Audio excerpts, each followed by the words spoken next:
Hey guys, this is Idiot with the Library Card, and today I'm going to do a quick show on one of my favorite movies. Now, I know I usually do books, but I actually just saw this movie on TV. It's a great piece of cinema. I wouldn't call it highbrow, necessarily. Actually, I wouldn't call it highbrow at all. It's a revenge story, and there's a lot of violence in it. And it's not a very deep movie, although it has some deep parts. That movie, of course, is Man on Fire, starring Denzel Washington, Dakota Fanning, directed by Tony Scott. I think the underappreciated brother of Ridley Scott, because Tony Scott is a really good director. I would say this is his masterpiece. That's my personal opinion. I just love this movie. Now, why am I talking about it? Because I have a podcast and I can talk about things I want to talk about. I freaking love this movie. And, you know, it's on cable a lot, and it's a must. It's a stop and watch.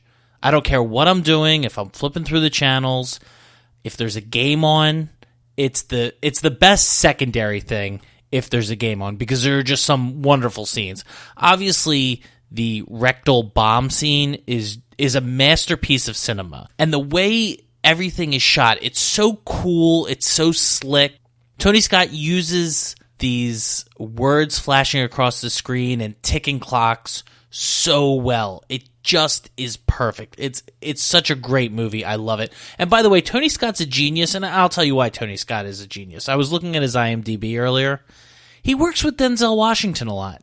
And you know what? If you're a smart director, you work with Denzel Washington a lot, because Denzel Washington, to me, right now, is the greatest living actor alive. Yeesh, butchered that sentence. He's on my Mount Rushmore of actors. He's just so good, so versatile. He's great at playing a bad guy. He's great at playing a good guy that you root for.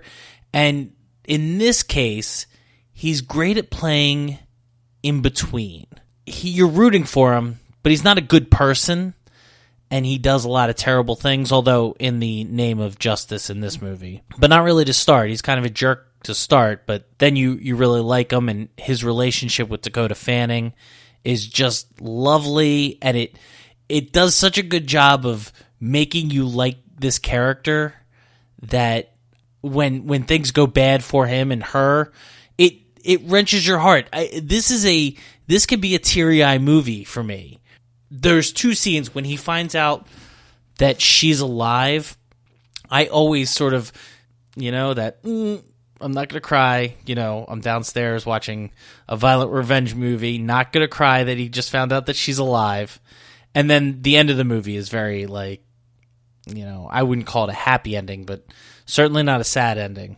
By the way, unbeknownst to me, I did the minimalist of research before this show. I just wanted to do a quick one. I saw it on TV, and I was like, I've never talked about this movie, and it is just terrific. It's a book, which I may have to pick up now. I may have to do a review on the book. I don't know if it could be as good as the movie, though. I have my questions. And I found out there's a second movie. Technically, the first movie was made in 1987, and it takes place in Italy instead of Mexico.